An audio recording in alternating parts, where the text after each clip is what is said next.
Automatons have been in existence for a long time, and this piece is a lovely example.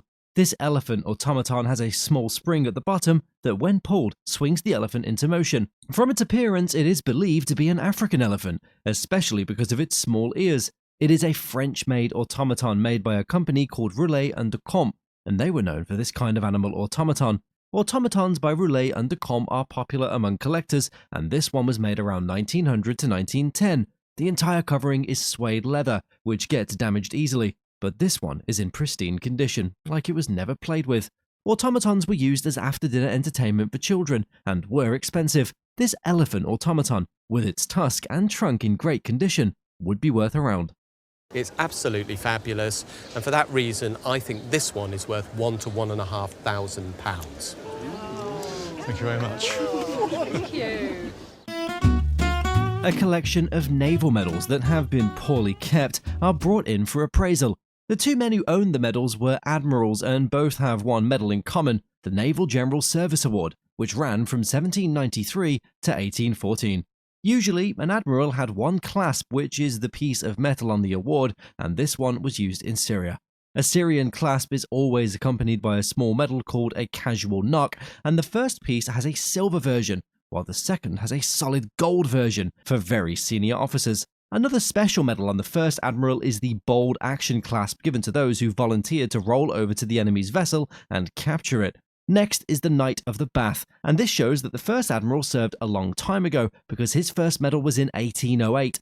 The second served at a later time, but they weren't related, and he had a very rare array of medals, 5 clasps. However, these items are in very poor condition and need to be restored by an expert medal repairer. Even in this terrible state, the collection of naval medals would be worth. And they're worth £100,000.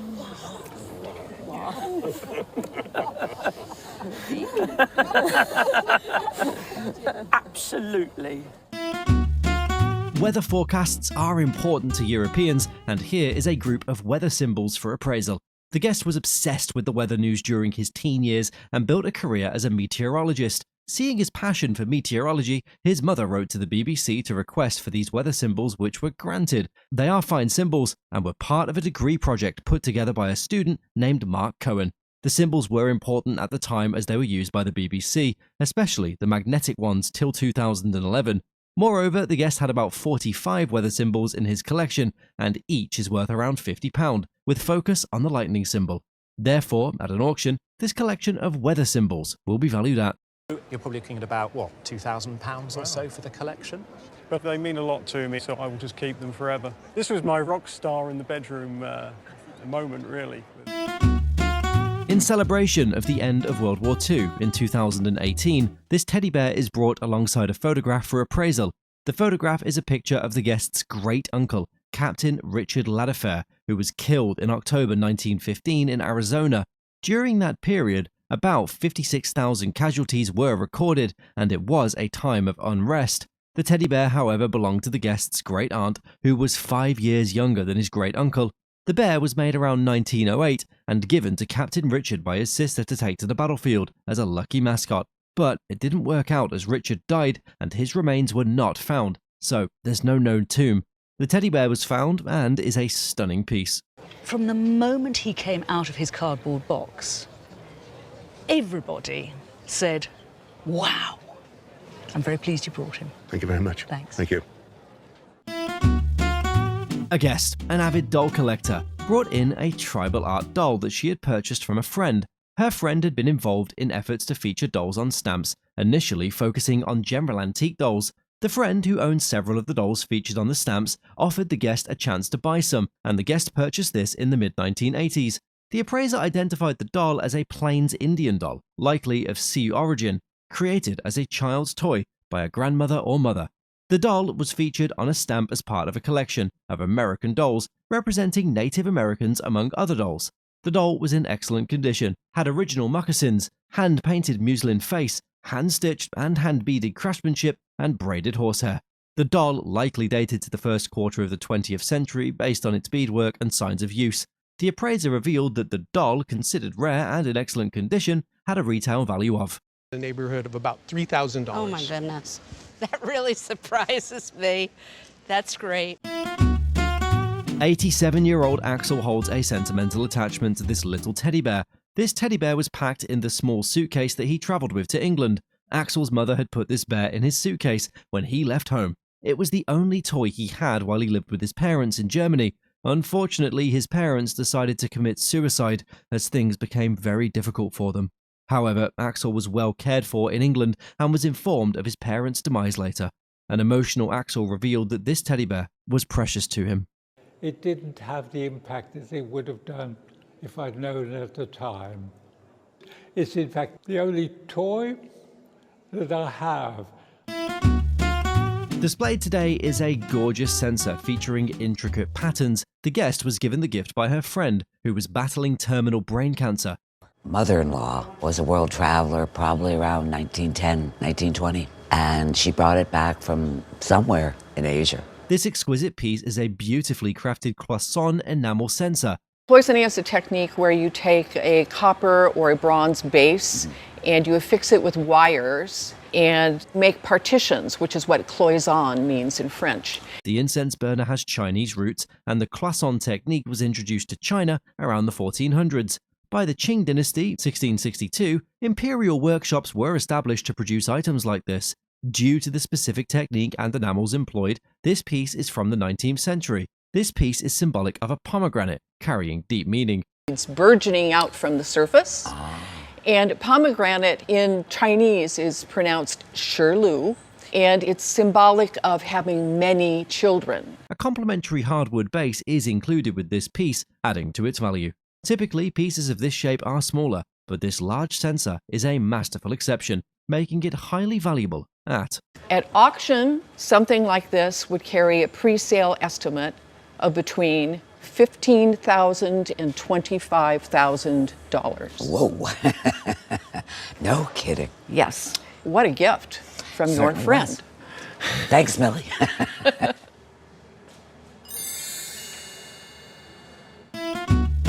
This stunning vintage rug was inherited by the guest's grandfather in 1966 from a friend who had passed away.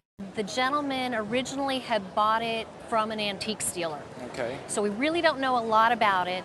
As a Northwest Persian Sarabranner, this rug embodies the traditional features of its genre. Repeat medallion designs are typical, and this rug is no exception. Liberal usage of natural undyed camels hair, as you can see at the outer borders, almost exclusively in that, as well as the field color. An inscription on this remarkable piece indicates the date, which converts to 1284 in the Islamic calendar. 1284 in the Islamic calendar translates to roughly 1868 in the Western calendar. Based on the vegetable dye colors used, we can confidently date this rug to the 19th century. The other area of script could be an inscription, it could be a signature of the weaver, but in any case, the fact that it's dated and it's possibly inscribed will add to its value. The rug's condition is generally good, with the typical signs of aging appearing along the perimeter. In its current state, this exceptional rug would be valued at Would have a retail replacement value of $5,500.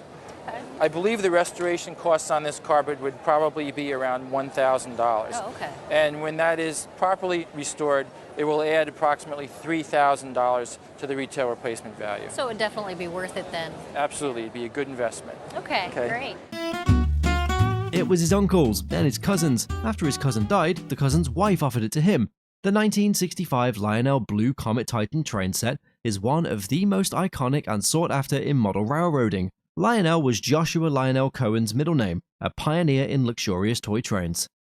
He's the one who invented this size, which is called standard gauge. And what he endeavored to do with standard gauge was to make the most beautiful, luxurious trains for kids possible, and this is what he did. This set mirrors the Blue Comet, used by the Central Railroad of New Jersey for elegant travel. The Blue Comet set features a striking blue color and golden accents, mimicking the real train's livery.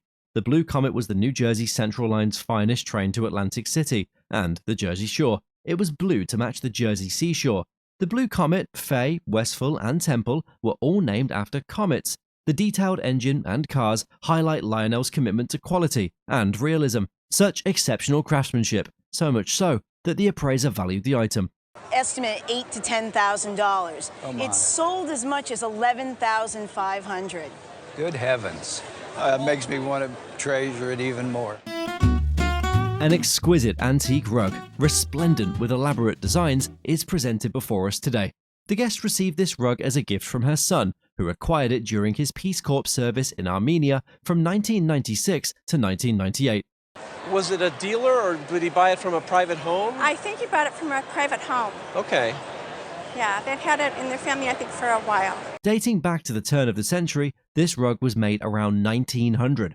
One of the ways we can tell that is that it has a beautiful range of natural dyes. From 1900 onwards, the adoption of synthetic dyes resulted in a more flashy and less subtle color scheme. In terms of its provenance, this rug is a Shasavan tribe creation from Azerbaijan.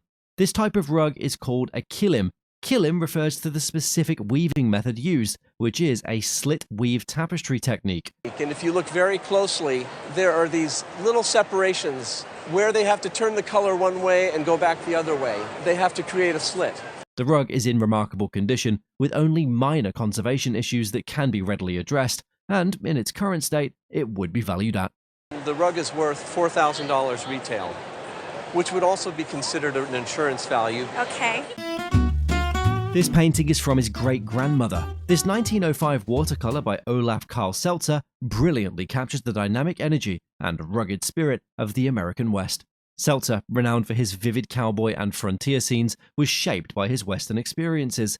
Seltzer shaped this before his artistic shift. He was rather young, about 28 probably, when he painted this picture. He did not become a full-time artist until he was about 44 years old, when he was laid off from the railroad. This piece depicts a cowboy's intense action, showcasing skill and determination. The cowboy, with a wide-brimmed hat and red bandana, skillfully controls his swirling lasso. Seltzer's watercolor softens the scene, blending earthy tones with vibrant cowboy colors. The artist's brushstrokes capture the frontier's challenges and excitement vividly. The dynamic scene led the appraiser to value the item at This size work in watercolor by Seltzer would be $8,000 to $12,000. Wow, quite impressive. This diamond brooch, a French paste hanger, and a grape shear were inherited by the guest's mother from her great-aunt. She also brought the last will of Miss Mabel Hastings, which clearly stated the different items from what the guest had bought. The will listed my diamond brooch, which matched one of the items. However, the second item, listed as my other diamond brooch, was actually a pendant, not a brooch, raising concerns about the accuracy of the will's fulfillment. Additionally, the will mentioned a cornelian enamel necklace gold, but no gold was present among the items. The diamond brooch was a gold pin with rose diamonds set in silver, dating back to around 1865 to 1870. The pendant, however, was not made of diamonds, but of French paste, likely from the turn of the century, and probably made in France. Moreover, the grape shears with a sharp edge were found to be silver-plated rather than solid silver.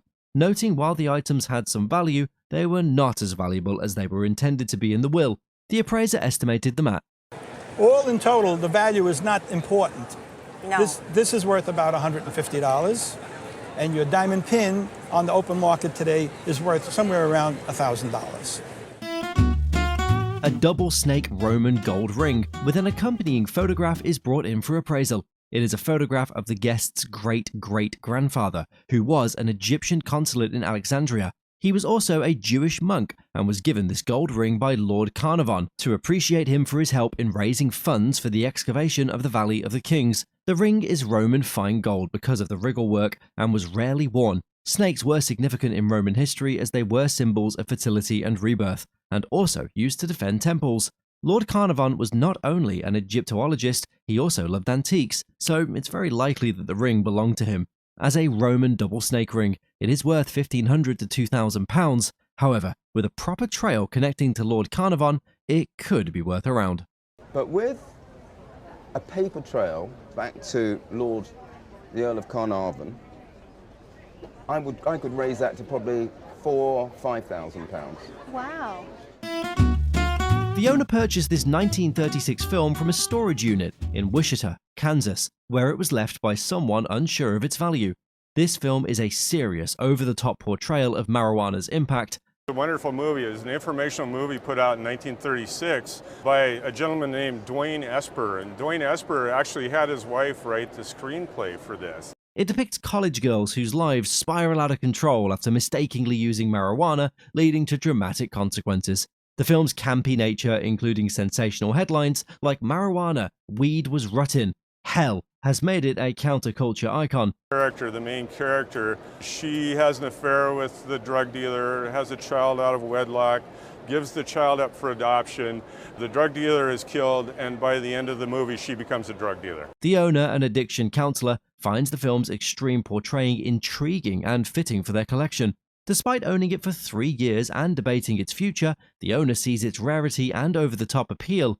The estimated value of the film is at a jaw-dropping price of. I'm going to put a value of $2,000 to $3,000 at auction or in a retail setting. I believe that that's a conservative estimate, though. It's almost become a counterculture icon. This film remains a striking piece with a significant cultural and historical value. This concert zither was owned by the owner's grandfather, who immigrated to the US from Germany as a teenager. Although a baker by trade, he pursued music and played this intricate instrument after seeing it in Philadelphia. This zither is a cherished family heirloom featuring beautiful engravings and this is a fretted, like a guitar fretboard that's played with tunable strings here, and then you have your harp strings here. And I noticed right away that it had good strings on it. It is played flat on a tabletop with the left hand forming chords and the right hand plucking individual strings. The instrument has a captivating sound, blending harp-like tones with the depth of bass and drone chords. Despite its beauty and complexity, its market value ranges from a retail value of $800 to $1,000. All right. Insurance value, if you're insuring it as a on your homeowner's policy, maybe $1,500. Thank you. This zither is made from fine materials including rosewood, ebony, and bone inlay, showcasing its craftsmanship. Recordings of the grandfather playing this zither are treasured by the family, preserving his musical legacy. In the mid-1980s, the owner purchased this breakaway headboard at an auction where Francis Coppola sold off items from Zoetrope Studios. This headboard was used in The Godfather 2 during the iconic scene where it's from the scene when they try to shoot Michael Corleone. That's obviously what drew your attention when you were watching the film. You said, "Oh my, that's my headboard." That's right. That's right. Made of lightweight balsa wood, it was designed to shatter dramatically when squibs or I actually have two of them came because the shot was the bullets and then the bullets. The owner, fascinated by its role in the film, bought the piece for $25. Such movie props are rare since they were often discarded after filming.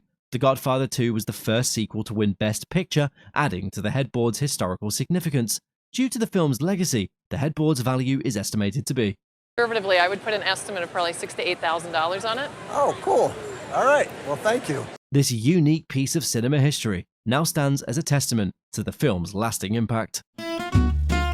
Before us lies a stunning example of tribal artistry, a vibrant painted animal hide. It was passed down to the guest from his grandfather.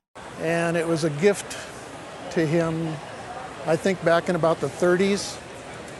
It was given to him by a man from Lander, Wyoming. This stunning painting is beautifully rendered on an elk hide. The hide has undergone traditional brain or native tanning rather than commercial tanning.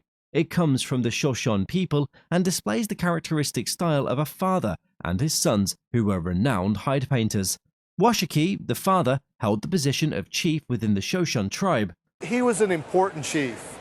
He was one of the longest lived chiefs. He lived to be in his late 80s or 90s. One of his sons, similarly named Washakie, passed away in the 1890s before his father died in 1900. This would date to that time period, possibly a little earlier. A dynamic scene of a buffalo hunt is captured on the hide's narrative artwork. There's a buffalo being butchered. He's cut open, the head's cut off, the legs are cut off to use. You look down here, there's a lady carrying a buffalo hide. The paint likely blends natural and commercial pigments, and given its exceptional condition, its value would be equivalent to. It's hard to tell whether it's the fathers or the sons. If it's the sons, I would say $12,000 to $18,000 at an auction sale. If it's the fathers, probably bump it up $16,000 to $20,000. The owner discovered this intriguing book at a flea market in upstate New York for just $2. The book, titled Das Werk by Franz Mesriel, is a 1928 first edition. Frans Meesteriel was a Dutch-born artist and worked across Europe in the early 1900s. He pioneered the form of cut novels, creating stories without words through detailed cut-cuts. Das Werk showcases Frans Meesteriel's mastery, illustrating everyman's stories against. Meesteriel invented the modern art form of woodcut novels. This is really the forerunner and the birth of the modern-day graphic novel, like Art Spiegelman's Mouse. The artwork within is reminiscent of the Art Deco period, beautifully carved and deeply expressive. They're all individually carved woodcuts, and they're just absolutely brilliant, and in some ways tell a story far better than one could with words. In its current excellent condition, the book is valued at a jaw-dropping price of. Its value at retail would be $1,000 to $1,500. Wow. That's pretty good. This makes it a remarkable find, especially considering the owner's minimal initial investment. A bronze sculpture of a majestic moose is beautifully displayed. The sculpture bears the signature of A.P. Proctor, sometimes referred to as Alexander Primister Proctor. A.P. Proctor was an American sculptor who specialized in creating bronze sculptures of animals. This sculpture is a replica one of Proctor's original works. It's a secondary casting, made from a primary bronze. Details can become less defined when casting from another casting. This sculpture still has a lot of visual appeal. Since it's a reproduction, it's priced at. It's probably worth $1,000. Okay, sweet. If it was real, probably about $20,000. Wow. This collectible beer mug was acquired by the owner's father in 1945 after World War II in Germany. Our guest's father likely traded cigarettes for it while stationed there. The mug dates to around 1907, identifiable by specific markings. Made in Metlock, the piece comes from the large ceramics company. And it is made by Metlock. The mother company of this is French and Belgian, or it's Villeroy and Bosch. In English, Villeroy and Bosch. Its detailed design features rustic scenes, including a gentleman with. Then you have the gentleman here with the bowling ball, but it's all done in very nice perspective, good shadowing. Despite its age and craftsmanship, the mug has a hairline crack in the handle.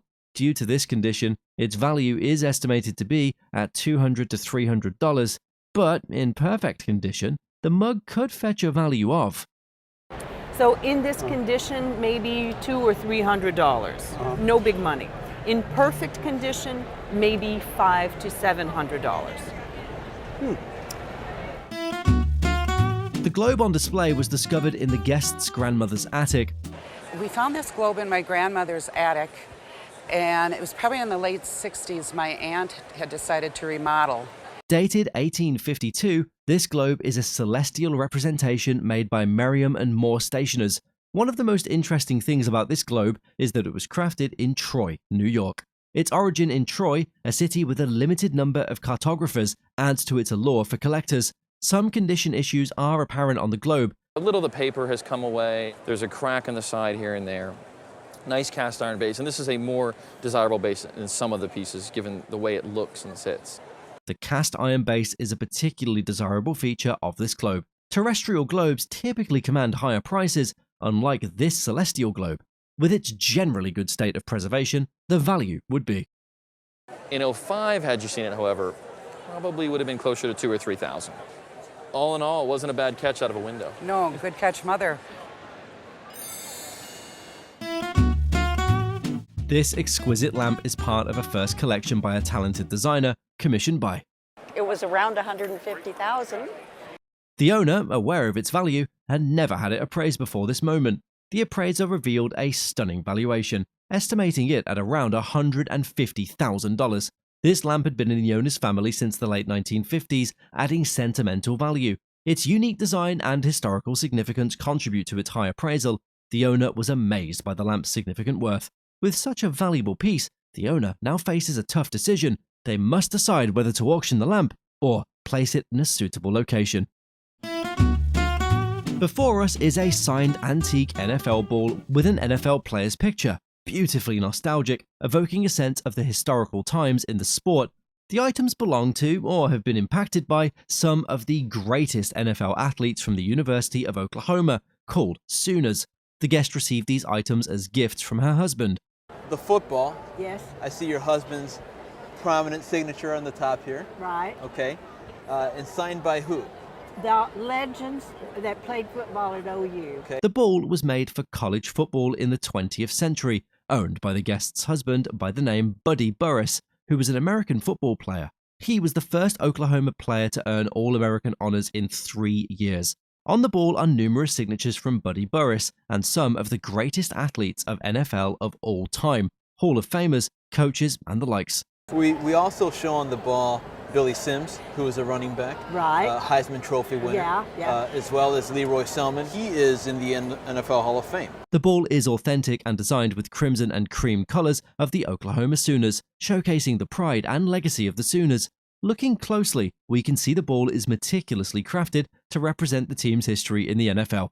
Our attention moves to another item, a bracelet that is elegantly designed with 8 miniature NFL footballs embedded into the band. Plus a Tulsa football, the first year he played, that has diamonds and rubies on it. And he put that around my neck in the picture show one night because he said, "This is your engagement ring." Despite their age, the items are in remarkable condition. The bracelet isn't just a piece of jewelry, but a tribute to the rich tradition of excellence that the Sooners have brought to the NFL. So, at auction, should sell for. At auction, we estimate a value of $2,000 to $3,000. Oh. In contrast, at pristine condition, this ball highlighting the contributions of former Sooners who made it to the professional league, at auction, would retail at. The football in itself carries value as well. Yes, we think between $250 to $300 at auction. So Okay. you've got a very nice collection. Our guest presented items collected by his grandfather, who grew up as a cowboy after traveling from New York to the Indian Territory in Kansas. Among the items is a remarkable Cheyenne tobacco bag, highly regarded in the world of plains beadwork. A significant document accompanies the collection, granting the guest's grandfather permission to enter the reservation on private business. 2 small objects in the collection are fetishes, each containing the umbilical cord of a child, meant to be carried throughout a man's life. These fetishes are valued between $800 and $1,200 each.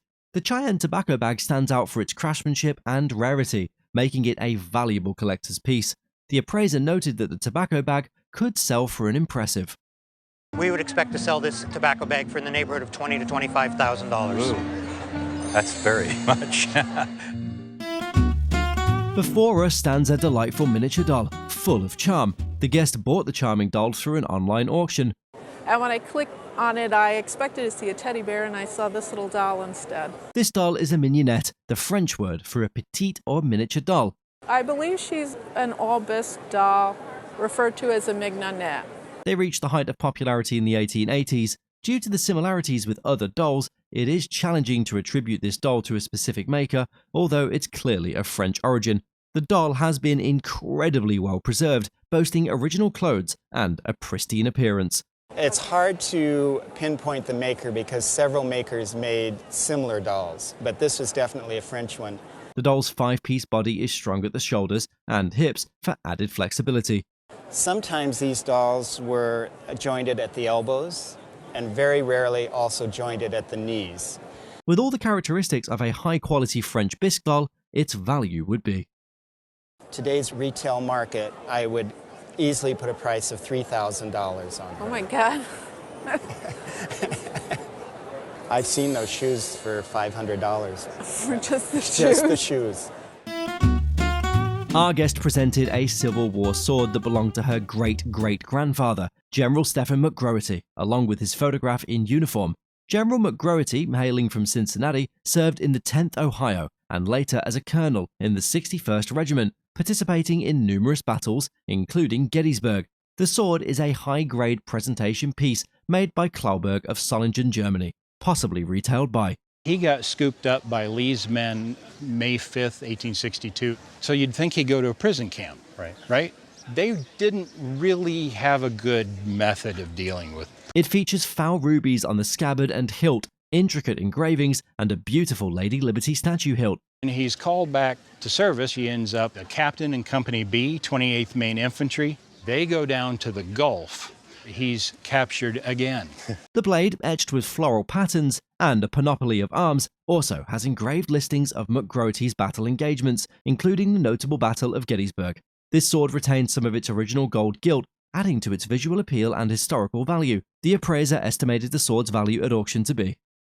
A retail price for this sword would be between $8,000 and $10,000. Oh, wow. Our guest brought in a set of vintage signs from the Holiday Grocery Store in Boone, Iowa, a family business that spanned 4 generations since its founding in 1879. These signs are lithographed tin advertisements for chiclets and various types of gum, dating back to around 1916. The set features 12 signs depicting different characters, and it's rare to find a complete set like this. A friend of the appraiser, familiar with these signs, couldn't recall ever seeing all 12 characters together. The collection even includes a photograph showing the store where the signs were originally displayed. Each sign is valued at approximately $700, bringing the total of the 12 signs to around $8,500. 2 additional signs, not seen before by the appraiser, have higher values, estimated at $1,200 to $1,500 and $3,500 each. Altogether, the entire group of vintage signs is valued at a jaw-dropping price of easily $10,000 to $12,000 for this entire group. Well, I'm so pleased that someone knows about them. I'm glad to be the one to tell you. Well, thank you, Noel. Our guest found 2 paintings at her mother's home in Starkville, Mississippi. These artworks were purchased from an antique dealer in Macon, Mississippi about 20 years ago for about $100. One painting is by John Henry Mole, a 19th century British artist renowned for his charming scenes of childhood. The other painting is by Philip Wint, a 19th century Dutch watercolorist known for his landscape work. Both paintings are in excellent condition, although one could benefit from some cleaning to brighten it up. The painting by John Henry Mole has historical labels on the back, indicating it was acquired at his estate sale in England in 1887. The appraiser estimates the value of Mole's painting to be at. And I would estimate them between $3,000 and $5,000 for this painting. And The watercolor by Wint is valued at $800 to $1,200 for the watercolor. Oh, that's wonderful. Terrific. Step into the past with Lewis, a 1912 Olympic gold medalist with a remarkable story to tell. Henry Louis Scott, known as Lewis, was a track runner in the early 20th century. He was chosen for the 1912 Olympic team and won a gold medal in the 3,000-meter team race. One of the stories was that Lewis became friends with a man named Georgie during the trip to or from the Olympics. Georgie was on the pentathlon team, which involved equestrian events. During the journey, Georgie went down to calm his horses, and one of them kicked him, breaking his nose. Lewis's son later found out that Georgie was actually George Patton. The 1912 Stockholm Olympics are best known for Jim Thorpe winning both the decathlon and pentathlon. The appraiser explained that the 3,000-meter team race involved each country running a series of heats. The top 3 runners from each country determined the winning country. Lewis won his heat but didn't place in the top 3. However, his team won the gold medal. The poster was designed by Ole Hjortsberg, a professor of the Royal Art Academy in Sweden.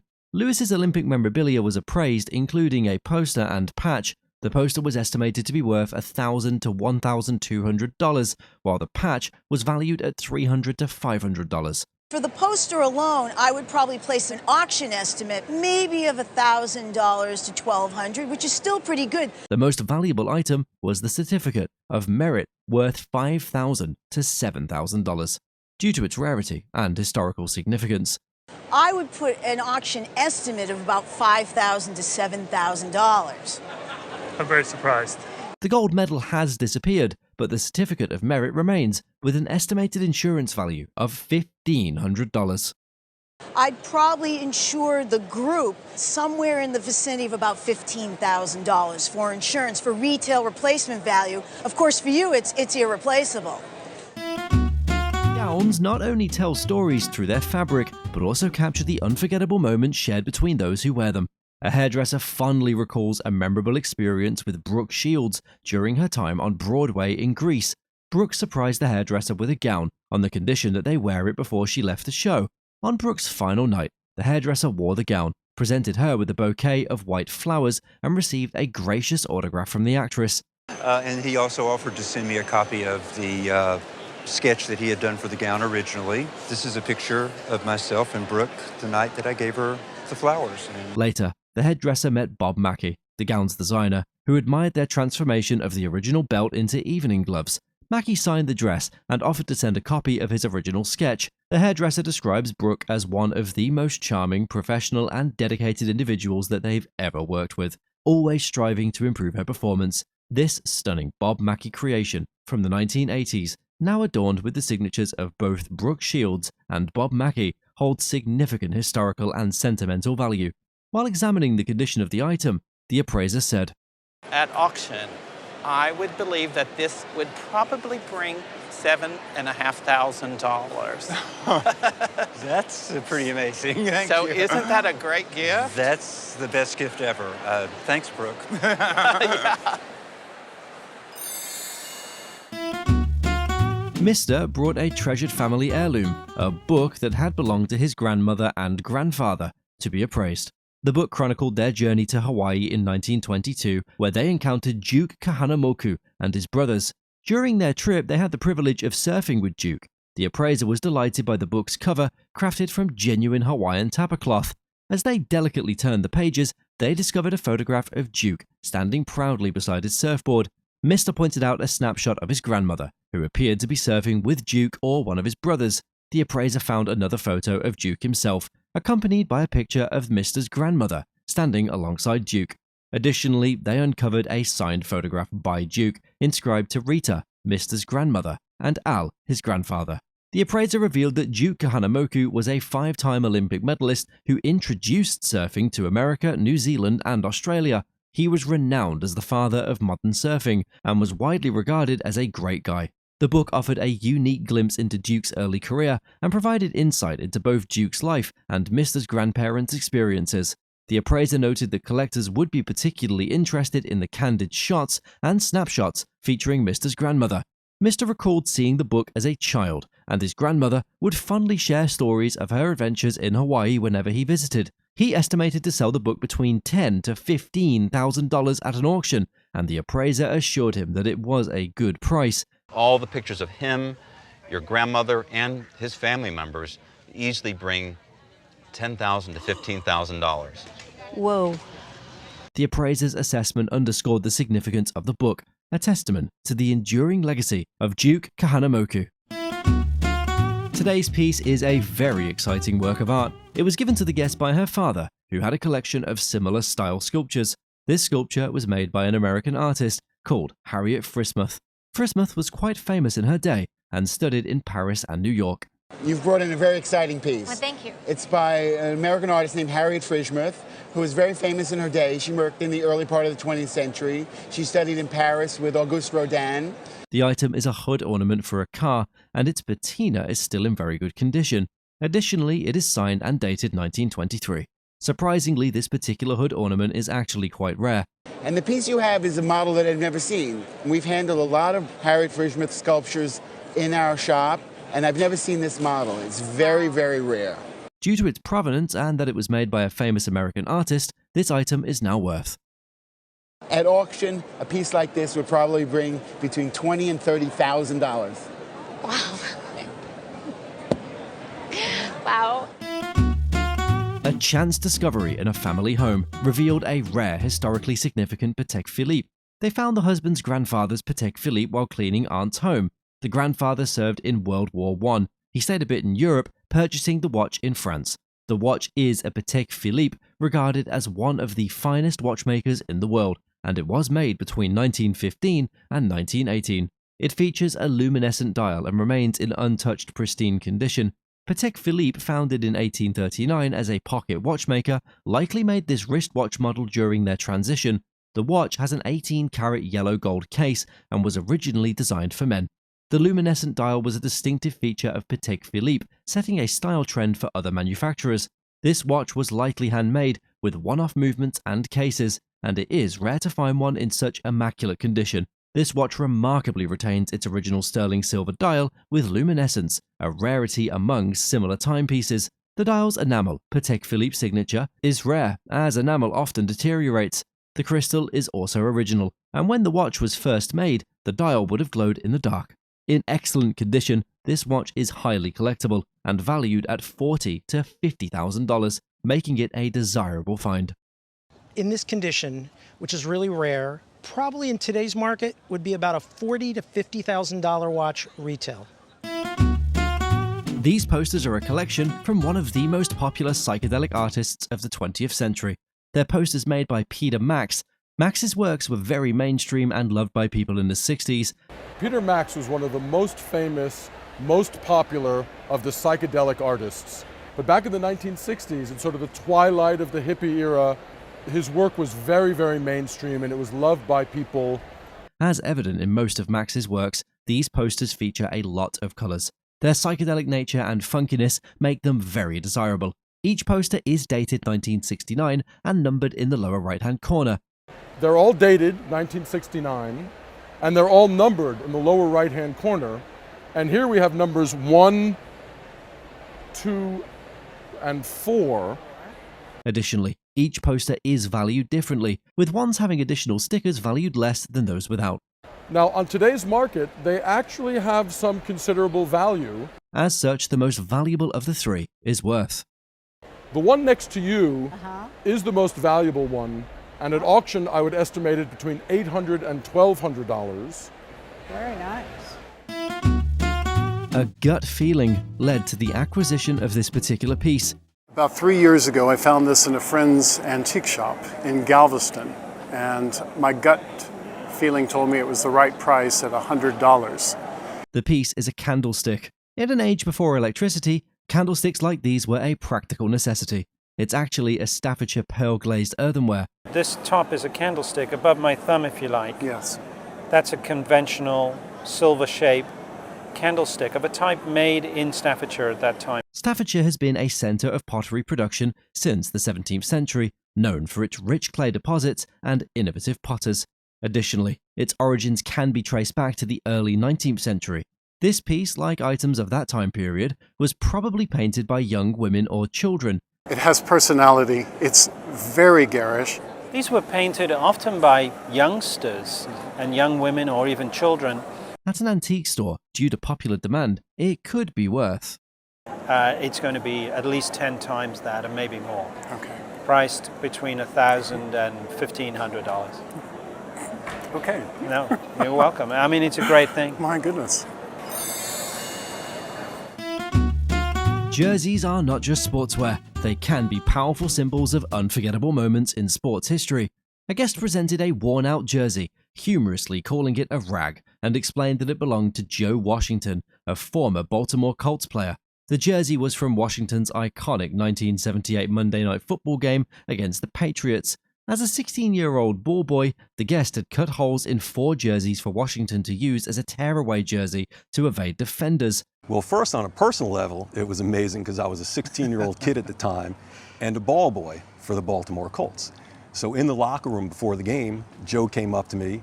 Washington made history as the only NFL player to throw, catch, and return a kickoff for a touchdown in a single quarter. The jersey, now full of holes and missing parts of its number, symbolized that unforgettable night. After the game, the guest found the discarded jerseys in the locker room and was allowed to take them home, keeping the jersey as a cherished memento. He even had pinned it to his bedroom wall as a teenager, preserving it for decades. While examining the condition of the item, the appraiser said, Insurance-wise, we're looking at $6,000 to $8,000 is right around what you could expect to place on this for insurance. Okay. Yeah. Fantastic. Yeah, really awesome piece. Olympic torches ignite more than flames. They embody unity and indomitable human spirit. The guest got the Olympic torch experience in 2002. She got to run the Olympic torch after being nominated by her husband. She ran 3.5 blocks, which may not seem like much. When she got to the location, there was a hill. If she was being honest, she didn't really run. She maybe ran for 30 seconds, then slowed down to a saunter. She was running with a partner. He kept telling her to slow down, reminding her that this was a once-in-a-lifetime moment. When she first arrived at the location, they asked if she wanted to buy the torch. At that moment, it seemed like a lot of money. It was $360, so she bought it. After running with it, she knew she wouldn't let it go, and it turned out to be a good decision. She also kept her runner's outfit. When asked what she thought it was worth, she wasn't sure. At least $360, she guessed. At auction, they told her the torch could sell for $2,000 to $3,000. I don't know, at least 360. Okay. Please tell me. Okay. Well, at auction, we would expect the torch to sell for $2,000 to $3,000. No way. And what about the outfit? The one-size-fits-all runner's outfit is very collectible too. They expected it could sell at an auction for $1,000 to $2,000, which left her truly surprised. Yeah, but they're very collectible too. Really? We would expect that to sell for, at auction, $1,000 to $2,000. Oh, incredible. Jugs are not just for holding beverages, they can be treasured pieces of history and art. A guest purchased a sterling silver beer jug, originally gifted to the guest's mother on her 70th birthday, around 1990. The guest, who now proudly owns the jug, listened as the appraiser praised the piece, noting its age and timeless quality. Crafted by Gorham in Rhode Island, the jug is a fine American sterling silver piece with hops motifs on the body, handle, and foot. The appraiser highlighted the Gorham mark at the bottom, emphasizing the intricate craftsmanship, chased and hammered by skilled artisans. Despite beer often being seen as a modest beverage, the appraiser made it clear that there was nothing low rent about this exquisite piece.